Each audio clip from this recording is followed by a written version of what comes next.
Trump trumps again as America turns the right way and the lefties lose it.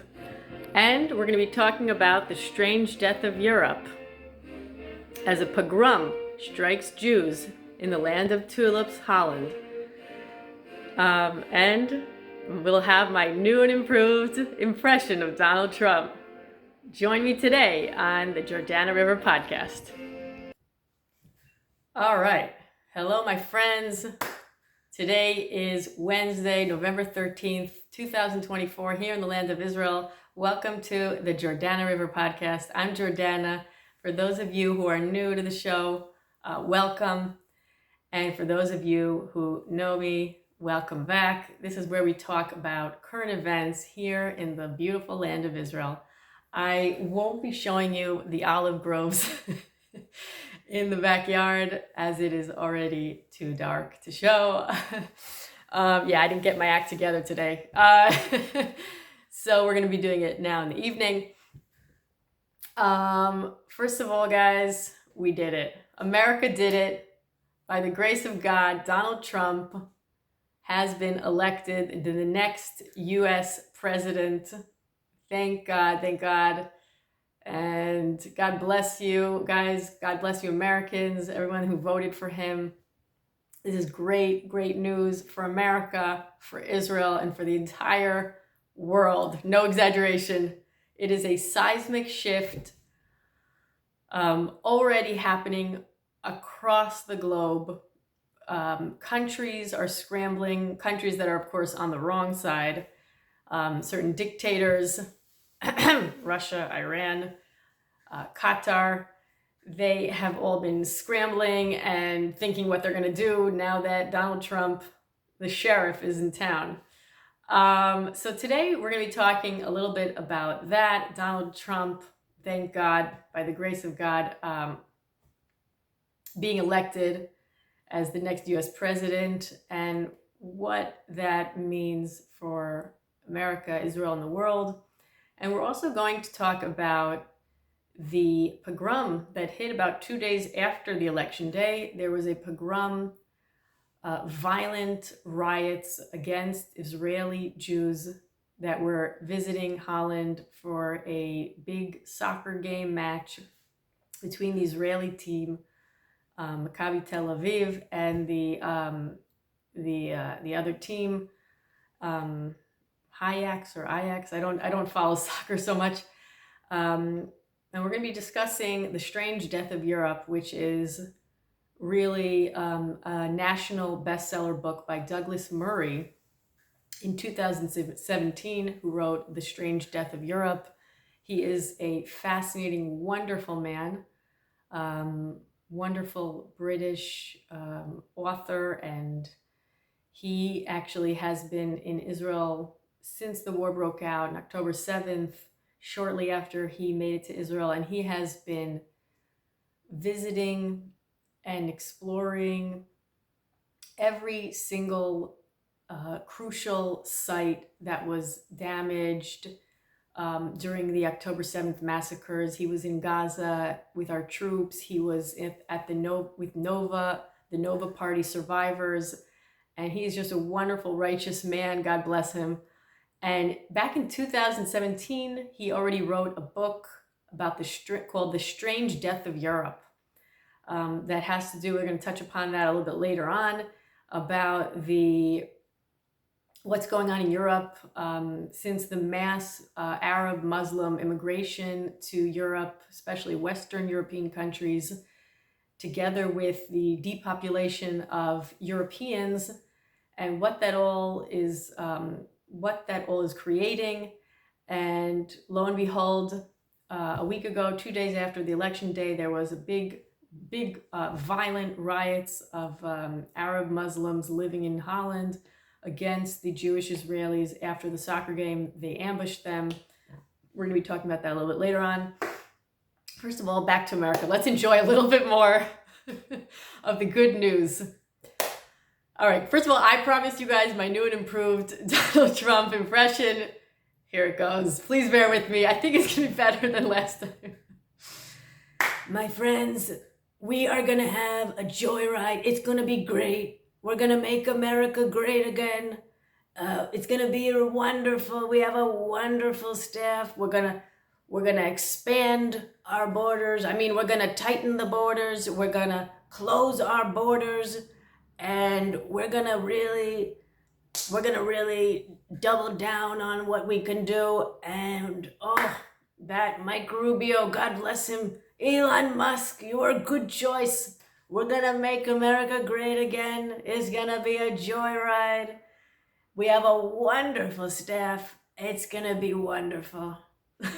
Okay, that's basically my impression. I could continue working on it. America voted a week ago. They voted yes, and they also voted no. They voted no to radical, progressive lunacy that took over their country for the past 4 years during the Biden-Kamala administration. Absolute lunacy. I think that it was very unfortunate, but it's something that perhaps we had to experience in a really close way to see 4 years of lunacy in foreign policies, but also internal policies, to the point where little school children it was being shoved down their throats during the school curriculum about transgenderism, and Kamala wanted to offer illegal immigrants and convicts sex changes. I mean, things that are just absolute lunacy. By the way, Trump's constituents who voted for him are a very diverse crowd: Hispanics, Jews, gays. It has nothing to do. Trump is actually the most liberal, multicultural man, unlike what the Democrat leftists try to illustrate him as a racist and like a bigot. It's actually quite the opposite. And Trump really represents the working class. He's a billionaire who represents the working class in America. And he fought during his first term back in 2016, and he will fight against the elites in America, the established elites in the media, academia, the State Department, that are all very established elites. And he really fights against the elites, and he really represents the average American who really wants to pursue happiness, quality of life, simple, good old-fashioned values of family, religion, freedoms of all kinds, freedom of speech, freedom of religion.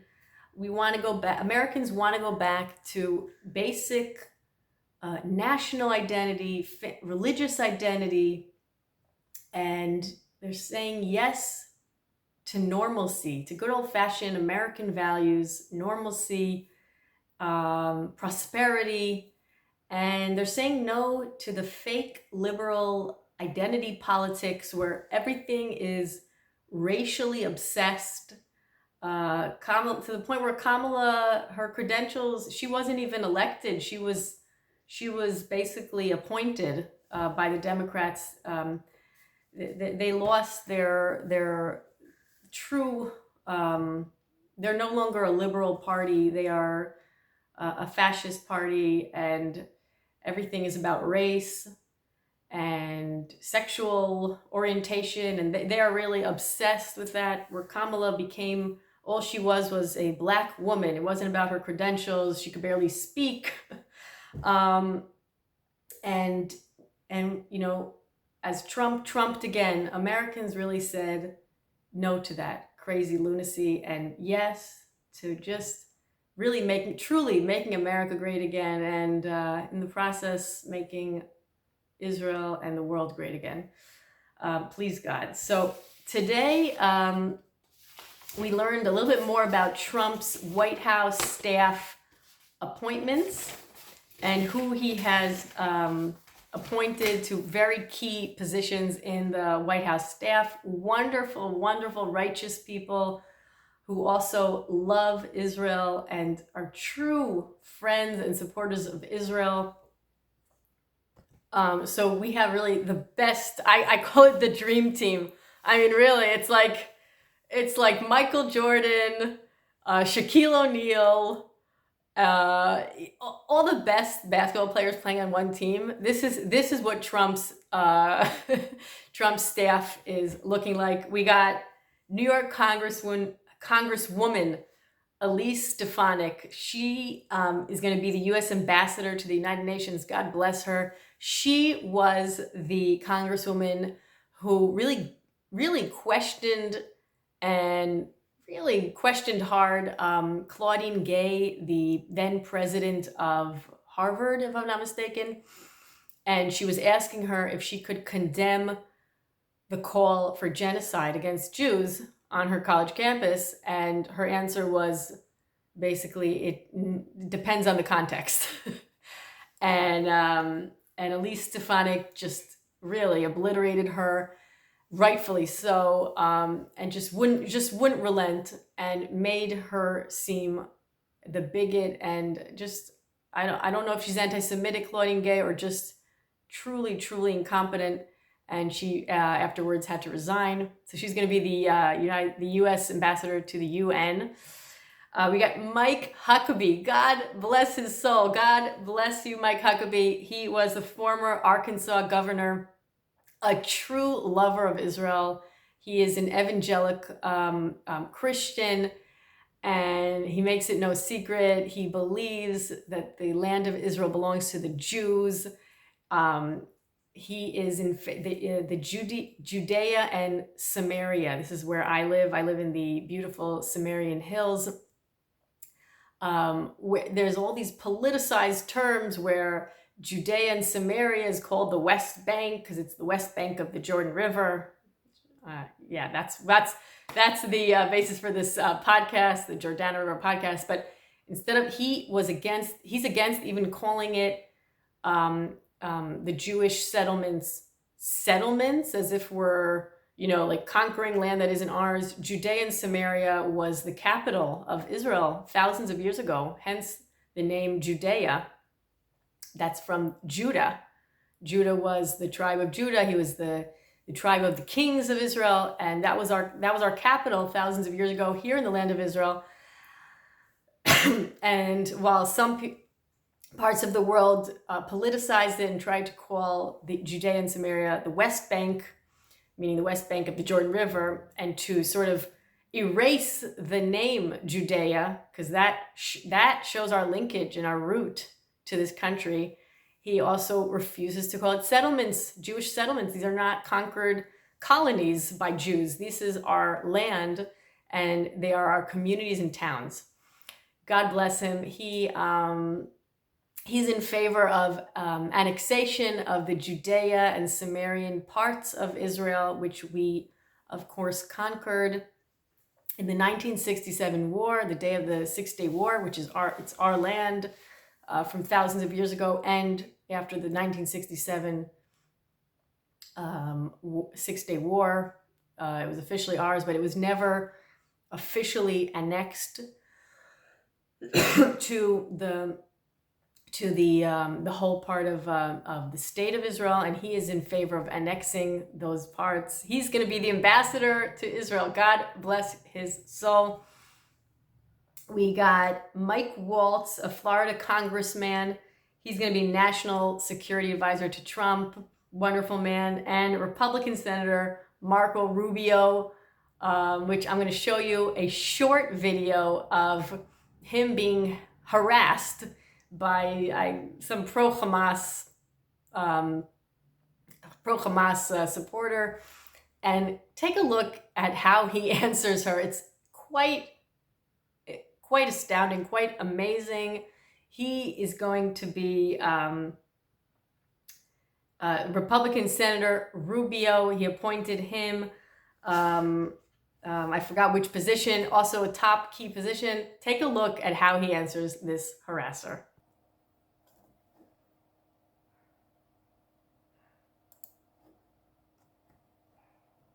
All right, take a look at Senator Rubio, the next Secretary of State. Senator Rubio, will you call for No, I will ceasefire not. in Gaza? On the Senator contrary. Rubio. Are you filming it? Wait, So I want you guys to get this. I want them to destroy every element of Hamas they can get their hands on. These people are vicious animals who did horrifying crimes. And I hope you guys post that. And what about the civilians that are being killed every day? Hamas should stop hiding behind civilians, putting civilians in the way. Hamas knew that this was going to lead to this.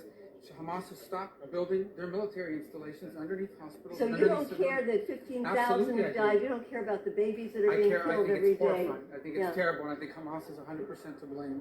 That's what I think. Make sure you post that, please. All right, so that was Marco Rubio answering, really obliterating that pro-Hamas supporter with true answers, how Hamas is in charge of the horrific deaths while they plant terror installations underneath hospitals. They use their own Gaza population as human shields. So he's going to be the next Secretary of State. God bless him. God bless them all. And I wish them lots of luck in their positions. And we know that this is creating a seismic shift in the Middle East as well, where instead of Iran being handled with kid gloves by the Biden administration, where they promise Israel, the American administration promises Israel protection, but at the same time, they do not want us to actually beat Iran and eliminate the threat, the nuclear threat of Iran. The Trump administration is much more hawkish, and there's no more defending Iran or protecting them. It's either they eliminate their nuclear threats or America and Israel do, whether by sanctions or attacking militarily. We'll have to see. Good news, really good, great news to the world. Thank God. Together with that, I would like to discuss, as I was saying, the horrible, violent pogrom that occurred about a week ago, on Thursday last week, in Holland, the land of tulips, and in Holland, out of all places, a peaceful, quiet Western European country. Israelis were visiting Holland. They were at a soccer match between the Israeli team Maccabi Tel Aviv and I think the Dutch team, the Ajax or Ajax. I'm not a soccer fan, so I really don't know. I'm probably mispronouncing that name. And the Israelis came on vacation to Holland. They were staying in hotels, and they were, after the soccer game, which I understand was a big defeat for the Israeli team, but that was beside the point. The Israelis, after the soccer game, went to celebrate. They went back to their hotels or went to get a bite to eat, while a premeditated, organized Muslim Arab terrorists, there's no other way to put it, Muslim Arab terrorists in Holland ambushed the Israelis that were returning back to their hotels and were going to get a bite to eat. I think they said dozens, up to hundreds of Muslim Arabs in Holland brutally attacked the Israelis, beating excuse my language, but really knocking the daylights out of them. We had injured. At a certain point, there was also fear of some Israelis being taken hostage, which, thank God, later on, they were able to locate all the Israelis. Israelis were hiding out in attics. This is in Holland, Amsterdam. This was in Amsterdam, close to the Anne Frank House Museum. This obviously brings up associations of the Holocaust, when Anne Frank was hiding from the Nazis in an attic. Israelis were hiding out in attics. There were Israeli accounts of Israelis hiding out in boats in the freezing cold. Some were thrown into the river. They were really beating the crap out of them. A lot of them needed medical attention and were taken to hospitals in Holland, and later on being treated in Israel when they were flown back by the Israeli government and the Israeli airlines. It was really brutal, and it was all premeditated, unprovoked. What happened was, as the Israelis were going back to their hotel rooms, in each corner, the dozens of Arab Muslims were lurking and ambushed them. So they knew where the Israelis were staying, and along each corner of each hotel that the Israelis were returning to, the Arab Muslim rioters attacked them. And what happened was, a lot of the Israelis who were completely taken by surprise tried to run away and, catch a taxi. A lot of them tried to take a taxi or an Uber to run away. And the horrific accounts were that many of the Uber drivers there in Amsterdam are Muslim immigrants, who some of them threw them right back out on the street, right back in the hands of the rioters, who brutally attacked them, or even worse, cooperated with the rioters and really enjoyed watching them being attacked. A lot of Israelis were trying to find, like I said, a lot of Israelis just escaped. This was going on for hours. This was not like a few minute thing. This was a few long hours where Israelis were trying to hide out in stores, cafes, restaurants, a lot of them being thrown out.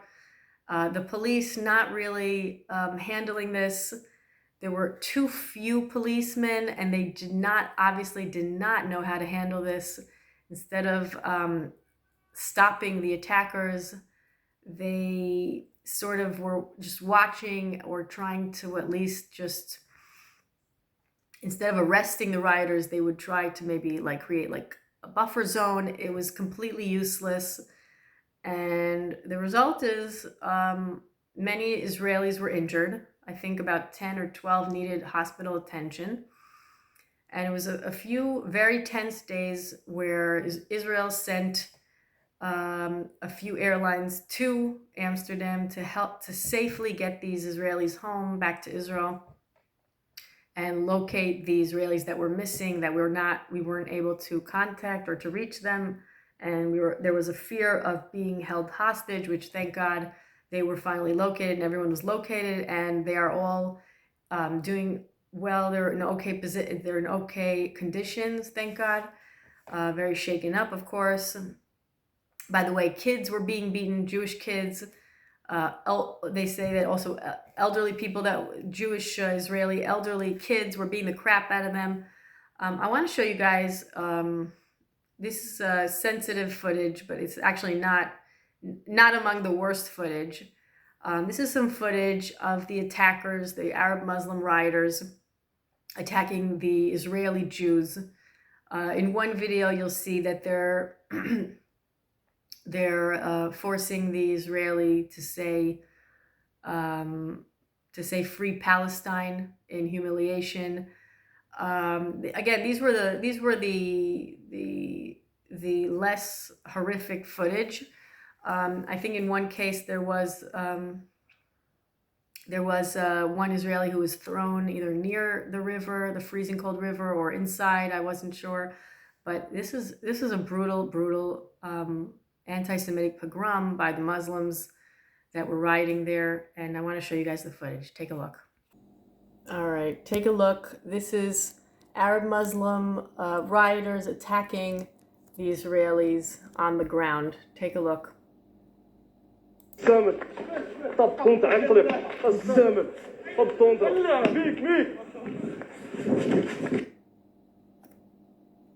All right, take a look. Here's another video footage of a Jew, Israeli Jew, being attacked by Arab Muslims.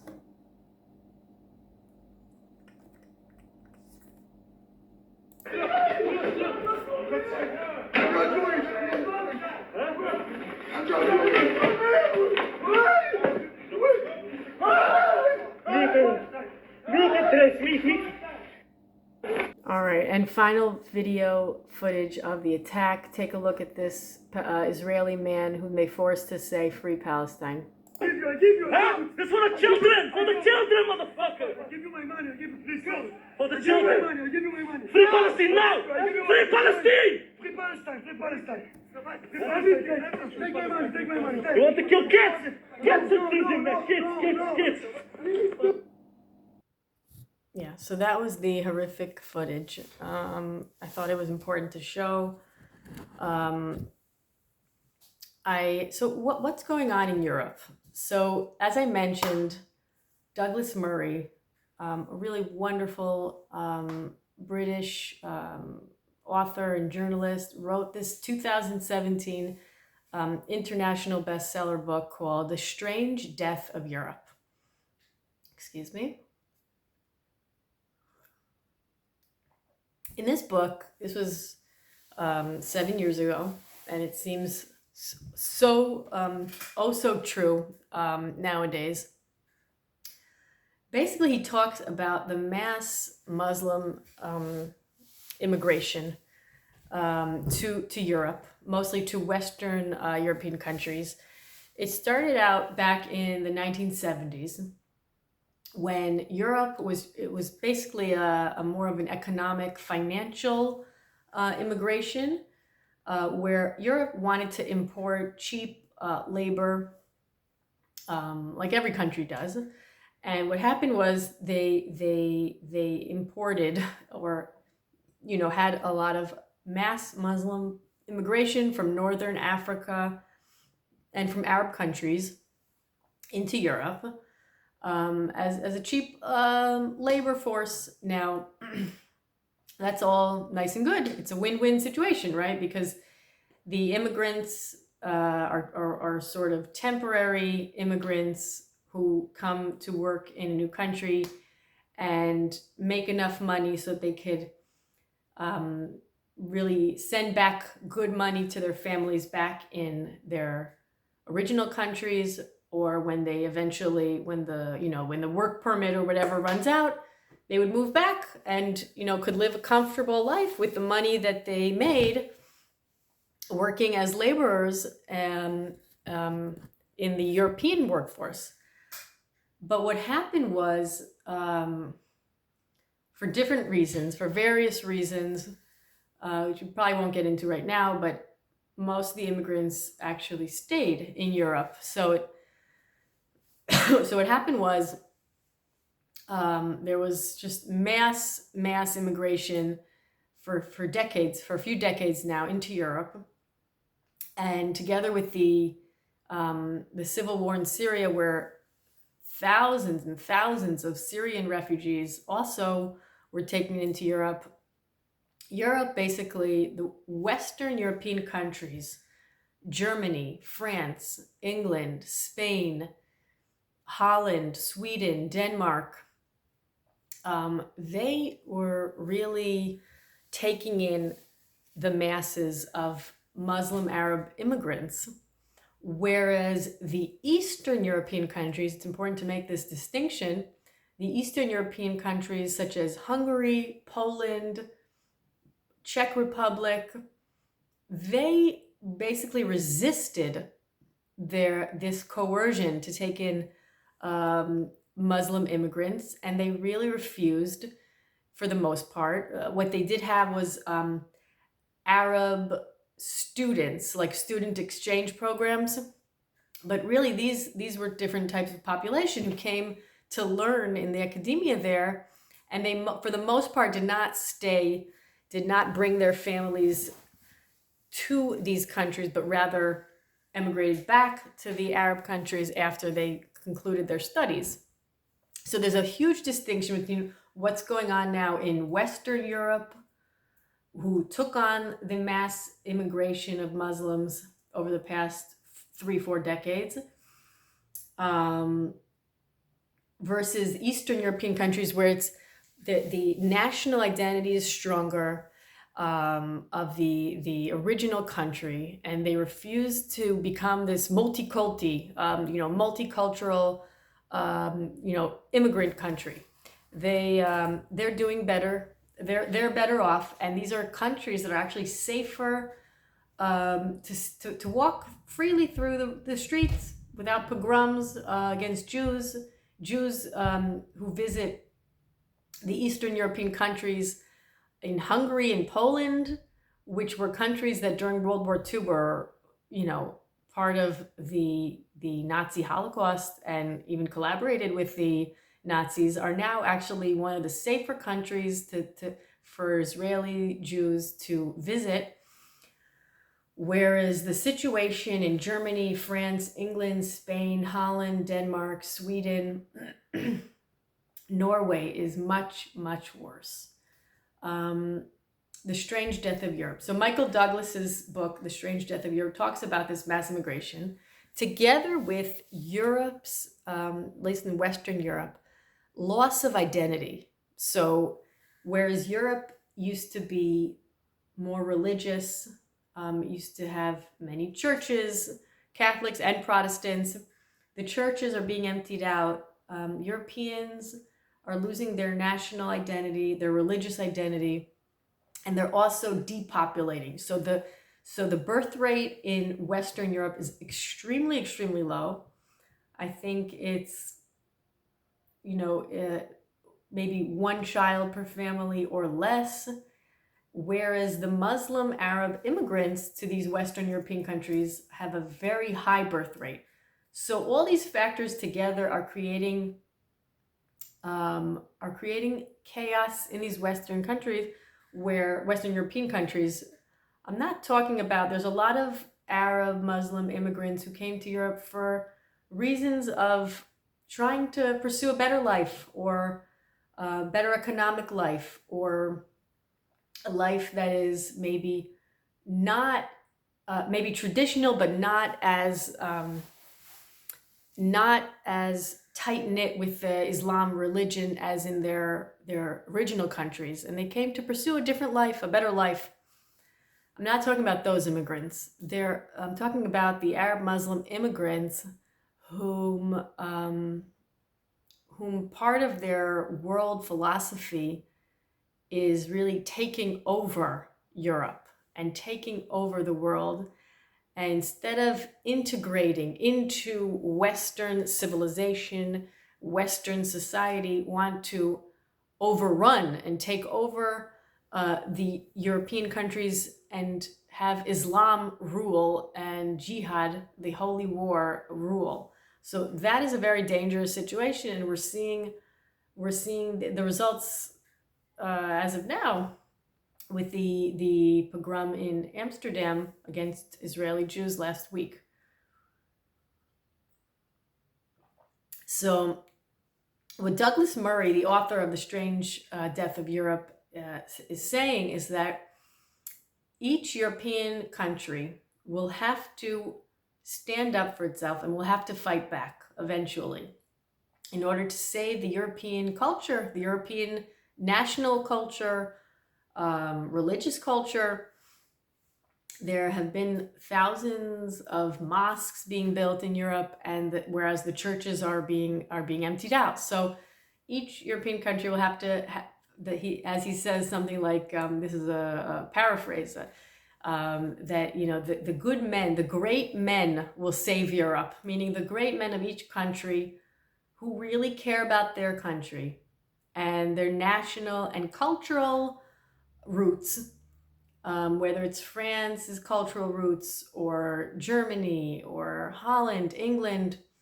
They don't want to become run over by, taken over by Muslim radicals and to become another Muslim country. They want to maintain their cultural roots. They're going to have to fight. We're going to have to see what can be done. Right now, it seems almost like a lost cause because of the thousands and thousands of immigrants that already live in Western European countries, and the depopulation of the actual European population who lived there beforehand. But what's going on now is back to Trump. All eyes are on Trump. As we know, in America, there is also an immigration crisis, thanks to Biden and Kamala completely opening up the border, and millions of illegal immigrants have come to America in the past 4 years. They even say that like the jail systems in Venezuela and I mean hardcore criminals and mental asylums have opened their gates and just let the convicts out into America, into the open borders. So America is overrun by millions of illegal immigrants. Now, Trump has, part of his campaign, has really promised to solve this problem with his creative solutions. And one of them is deportation, or what's called re-immigration, to take these illegal immigrants and to deport them right back to their countries that they came from, especially if they're criminals. God forbid, especially if they're criminals who are continuing their crimes in America, whether it's theft, rape, God forbid, deport them right back. So the world is really looking at to see how Trump is going to deal with this immigration crisis, and hopefully maybe European countries could emulate him and follow suit, and see how they can also use certain solutions in order to, once again, to maintain their cultural Western civilization, their free societies. Douglas Murray, in his book and in his lectures, really talks a lot about that the darker societies the immigrants who do not come from free societies, but from dark, oppressive societies like Muslim societies who have very strict dress code and rules for women, and very dark societies. When they come to the Western countries, free societies, instead of integrating into the free society, they actually take over and oppress them. So it's almost like, imagine a beautiful, fancy dinner party, okay? Polite society, dinner party of really polite, Dutch Europeans, we'll take Dutch for that matter. They're all having their dinner with their 3 forks and 3 knives, and everything's very quiet and beautiful, and they're playing, Beethoven music in the background. And, a thief, a thug, hoodlum breaks in through the window and, takes all the food and becomes, it starts to riot and break things. Now, how should they deal with this? The way the Western world, the way they deal with these kind of things is they don't enforce the law on them. So it's like these people at the dinner party just sort of having a discussion with him and hugging him and asking him how he feels, and maybe he could stop breaking the window. That's just the example that I came up with. But that really, to me, that sort of helps me visualize what's happening in Western European countries, because the polite societies, as wonderful as they are, they cannot be polite. The politeness doesn't solve any problem. They have to crack down, and they have to be tough and come up with different policies, possibly even re-immigration, which is deporting the immigrants who are violent, criminal, who do not accept the Western cultural norms back to their, original countries. What would help is, in this dinner party, back to the dinner party example, is getting a bouncer, this big buff security guard bouncer, to, handcuff this guy and get him the heck out of this party, not to discuss his feelings with him, not to hug him. And hopefully, once again, all eyes are on Trump and his dream team. We're going to make America great again. It's going to be wonderful. We're going to tighten the border. We're going to tighten it. We're going to expand it. We're going to tighten it. It's going to be wonderful. You're going to see my dream team staff. We got Elon Musk. He was a great choice. We got Michael Rubio. He obliterated that girl, that woman. And we got so much goodies coming up. My friends, thank you for joining me on this episode of the Jordana River Podcast. If you like the video, you can give a thumbs up. I hate telling people what to do, but you may give a thumb up and drop a comment and subscribe. And to you pro-Hamas people out there, bring it on. If you have comments for me, please comment so I'll know I'm doing well. Because the podcasts that do very well, they get a lot of hate comments from pro-Hamas people. So bring it on. To all my friends out there, Jews, Gentiles alike, all the good people of the world, I wish you guys a wonderful rest of the week. Hopefully we'll be in touch soon. Thank you for joining me on my video. Take care, my friends. Bye for now.